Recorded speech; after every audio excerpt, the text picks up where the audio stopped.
ನಮಸ್ತೆ ನನ್ನ ಪ್ರಿಯ ಬಾಂಧವರೇ, ನಮ್ಮ ಒಡಂಬಾಳು ಪದ್ಮಾವತಿ ಚಾನಲ್ಗೆ ಸ್ವಾಗತ ಅಂತ ಹೇಳ್ತಾ, ಬಾಂಧವರು ಇವತ್ತು ನಾವು ನೋಡ್ತಿರೋವಂಥದ್ದು ಈ ವಾದ ಕೋರ್ಟು ಕಚೇರಿಗಳಲ್ಲಿ ಜಯ ಸಿಗುವಂಥ ಯಂತ್ರ. ಯಾಕೆಂದರೆ ಸಾಕಷ್ಟು ಜನ ಕೇಳ್ತಾ ಇರ್ತೀರ, ಕೋರ್ಟ್ಗಳು ಎಷ್ಟೋ ವರ್ಷ ನಡೀತಾ ಇದೆ, ಕೋರ್ಟು ನಮ್ಮ ಕಡೆಯಿಂದ ಆಗ್ತಾ ಇಲ್ಲ.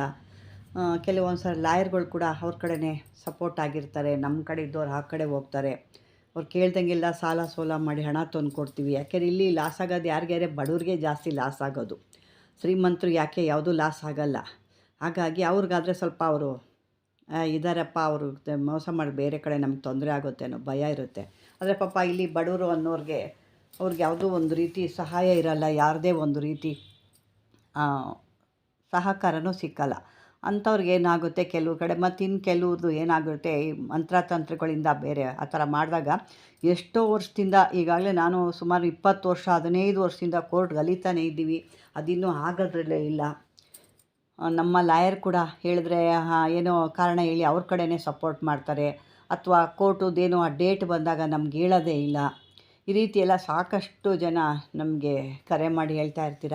ಅಂಥದ್ಗಾಗಿ ಈ ಒಂದು ಪುಟ್ಟದಾಗಿರುವಂಥ ಕೆಲಸ ಮಾಡ್ಕೊಳ್ಳಿ. ನಿಮ್ಮ ಒಂದು ಕೆಲಸಗಳು ನಿಮಗೆ ಆಗೋ ರೀತಿಲಿ ಮಾಡ್ಕೊಳ್ಳಿ. ಇದಕ್ಕೆ ಒಂದು ಭೋಜಪತ್ರ ಬೇಕು. ಭೋಜಪತ್ರ ಎಲ್ಲ ಸಾಮಾನ್ಯ ಗೊತ್ತಿರುತ್ತೆ ನಿಮಗೆ, ನೋಡಿರ್ತೀರ. ಭೋಜಪತ್ರ ತೊಗೊಂಡು ಈ ಕುಂಕುಮ ಸ್ವಲ್ಪ ಕಲಿಸ್ಕೋಬೇಕು. ಕೆಂಪು ಕಲರಿನ ಕುಂಕುಮ ತೊಗೋಬೇಕು, ಬೇರೆ ಕಲರ್ದೆಲ್ಲ ಆಗಲ್ಲ. ಕೆಂಪು ಕುಂಕುಮ ಅಥವಾ ತಾಳೆಗರಿ ಕುಂಕುಮ ಅಂತ ಬರುತ್ತೆ, ಅದನ್ನು ತೊಗೊಂಡು ನೀವು ಈ ಒಂದು ಗೋಲಾಕಾರನ ಹಾಕ್ಕೋಬೇಕು. ಮಧ್ಯದಲ್ಲಿ ಏನು ರೋಡಿದೆ ನೋಡಿ, ಆ ರೌಂಡ್ ಇರೋ ಅಂಥದ್ದನ್ನೇ ನಾವು ಗೋಲಾಕಾರ ಅಂತ ಹೇಳ್ತೀವಿ. ನಂತರ ಈ ಒಂದು 4 ಇದಕ್ಕೂ ಒಂದು ಹೂವಿಂದು ದಳ ಏನು ಬರ್ತಲ್ಲ, ಆ ರೀತಿ 4 ದಳ ಬಂದಿದೆ. ಆ ದಳನ ಪೂರ್ವ, ಪಶ್ಚಿಮ, ಉತ್ತರ, ದಕ್ಷಿಣ ಅಂತ 4 ಈ ರೀತಿ ಬರ್ಕೋಬೇಕು. ಅಂದರೆ ಕಮಲದ ದಳ ಅಂತ ನಾವೇನು ಆ ರೀತಿ ಬರ್ಕೋಬೇಕಾಗುತ್ತೆ. ಅವುಗಳಲ್ಲಿ ಈಗಾಗಲೇ ನಿಮಗೆ ಇಲ್ಲಿ ತೋರಿಸಿದ್ದೀನಿ. ಅದರಲ್ಲಿ ಏನಿದೆ, ಹ್ರೀಂ ಯಂ ಹ್ರೀಂ ಯಂ ಅಂತ ಬೀಜಾಕ್ಷರಗಳಿದ್ದಾವೆ, ಅದನ್ನು ಬರಿಬೇಕು. ಸುತ್ತು ಇದೆ ನೋಡಿ, ಅದನ್ನು ಬರ್ಕೋಬೇಕು. ಬರೆದಾದ ನಂತರ ಆ ಒಂದು ಯಾವ ವ್ಯಕ್ತಿ ನಿಮಗೆ ನ್ಯಾಯ ಸಿಗ್ತಿಲ್ಲ, ಯಾವ ವ್ಯಕ್ತಿ ನಿಮಗೆ ನ್ಯಾಯ ಆಗಬೇಕು ಅಥವಾ ನಿಮಗೆ ಸಹಾಯ ಆಗಬೇಕು ಅನ್ನೋದನ್ನ ನೀವು ಅಲ್ಲಿ ಬರ್ಕೋಬೇಕು. ಅಲ್ಲಿ ಬರೆದು ಆ ವ್ಯಕ್ತಿಯ ಹೆಸರನ್ನ ನೀವು ಬರ್ಕೋಬೇಕಾಗುತ್ತೆ. ಈ ರೀತಿ ಮಾಡಿ ಈ ಒಂದು ಯಂತ್ರನ ರೆಡಿ ಮಾಡ್ಕೊಂಡು ಆದಮೇಲೆ ಇದಕ್ಕೆ ಮಾಮೂಲಿಯಾಗಿ ಧೂಪ, ದೀಪ, ನೈವೇದ್ಯ, ಹೂಗಳಿಂದ, ಅಂದರೆ ಒಳ್ಳೆಯ ಸುಗಂಧವಾದ ಹೂಗಳಿಂದ ಇದಕ್ಕೆ ಅರ್ಚನೆ ಮಾಡಬೇಕು. ಗಂಧ ಎಲ್ಲ ಇಡಬೇಕಾಗುತ್ತೆ. ಅರ್ಚನೆ ಮಾಡಿ ಪೂಜೆ ಮಾಡಿ ಇದಕ್ಕೆ ನಿಮ್ಮ ಒಂದು ದೇವರ ಮನೆಯಲ್ಲಿ ಇದನ್ನು ಒಂದು 3 ದಿವಸ ಅಥವಾ 5 ದಿವಸ ಅಥವಾ 7 ದಿವಸ ಈ ರೀತಿಯಾಗಿ ಇಡಬೇಕು. ಇಟ್ಟು ಅದಕ್ಕೆ ಪೂಜೆ ಮಾಡ್ತಾ ಇರಬೇಕು. ತದನಂತರ ಈ ಒಂದು ಯಂತ್ರನ ಏನು ಮಾಡ್ತೀರಾ, ಭೋಜಪತ್ರಲ್ಲಿ ಬರೆದಿರ್ತೀರಲ್ವ, ಅದನ್ನು ಒಂದು ತಾಯ್ತ ತೊಗೋಬೇಕು. 3 ಇದು ಹಾಕಿರುವಂಥ ಅದನ್ನು ಒಂದು ತಾಯ್ತ ತೊಗೋಬೇಕು. ಪಂಚಲೋಹ ಅಂತ ಬರುತ್ತೆ, ಅದರಲ್ಲಿ ಇದಕ್ಕೆ 3 ಲೋಹ ಹಾಕಿರಬೇಕು. ಪಂಚಲೋಹ ಅಂದರೆ ಬೇರೆ ರೀತಿ ಬರುತ್ತೆ, ಇದು 3 ಲೋಹಗಳಲ್ಲಿ ಮಾಡಿರೋವಂಥ ಒಂದು ತಾಯ್ತದ ತೊಗೋಬೇಕು. ಆ ತಾಯ್ತದಲ್ಲಿ ಇದನ್ನೆಲ್ಲ ಇಟ್ಬಿಟ್ಟು ಹಾಲಿನಲ್ಲಿ ಇಡಬೇಕು. ಹಾಲು, ಕುಡಿಯೋ ಹಾಲು. ಹಾಲು ಅಂದರೆ ನೀವು ಹಾಲ ರೂಮ ಅಂತ ಆ ಥರ ಅಲ್ಲ, ಹಾಲು, ಕುಡಿಯೋ ಅಂಥ ಹಾಲಿನಲ್ಲಿ ಅದನ್ನು ಇಟ್ಬಿಡಬೇಕು.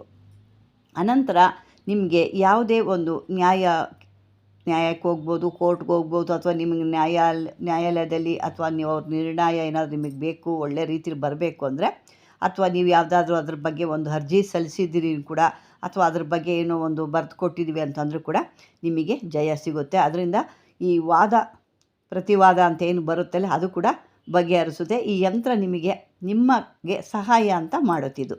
ಈ ಯಂತ್ರ ಬಹಳ ಅಪರೂಪವಾದದ್ದು, ಭಾಳ ಒಳ್ಳೆಯ ಉಪಯೋಗ ಇದರಿಂದ ಸಾಕಷ್ಟು ಇದೆ.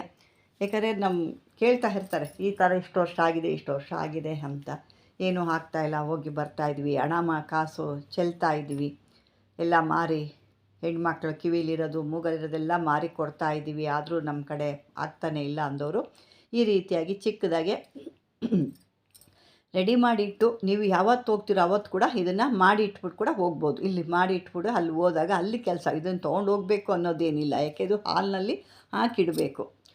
ನೀವು ಯಾವತ್ತು ಹೋಗ್ತೀರಾ ಅಂದಾಗ ಹಿಂದಿನ ದಿವಸ ಅಥವಾ ಅವತ್ತಿನ ಬೆಳಗ್ಗೆ ನಿಮಗೆ ಏನಿರುತ್ತೆ ಆ ಸಮಯದಲ್ಲಿ ಇದನ್ನು ಮಾಡಿಟ್ಟು ಈ ಒಂದು ಕೆಲಸ ನನ್ನ ಕಡೆ ಆಗಬೇಕು, ಅಥವಾ ಲಾಯರ್ ಏನಿದ್ದಾರೆ ಅಥವಾ ನಿಮಗೆ ಎದುರು ಪಾರ್ಟಿ ಏನಿದ್ದಾನೆ ಯಾರಿಂದ ನಿಮಗೆ ಸಹಾಯ ಆಗಬೇಕೋ ಅವನ ಒಂದು ಮನಸ್ಸಲ್ಲಿ ನೆನೆಸ್ಕೋಬೇಕು ನೀವು. ಅವನು ನಮ್ಗೆ ಈ ರೀತಿ ಸಹಾಯ ಆಗಬೇಕು ಅನ್ನೋ ರೀತಿ. ಈ ಮಧ್ಯದಲ್ಲಿ ಏನು ದೇವದತ್ತ ಅಂತ ಕೊಟ್ಟಿದೆಯಲ್ಲ, ಅಲ್ಲಿ ಬಂದು ಆ ವ್ಯಕ್ತಿಯ ಸಹಾಯಕ್ಕೆ ನಿಮ್ಗೆ ಯಾರು ಬೇಕೋ ಆ ವ್ಯಕ್ತಿಯ ಹೆಸರನ್ನ ಹಾಕ್ಕೋಬೇಕು. ಆವಾಗ ಜಯ ನಿಮ್ಮ ಕಡೆನೇ ಆಗುತ್ತೆ. ನಮ್ಮ ಒಂದು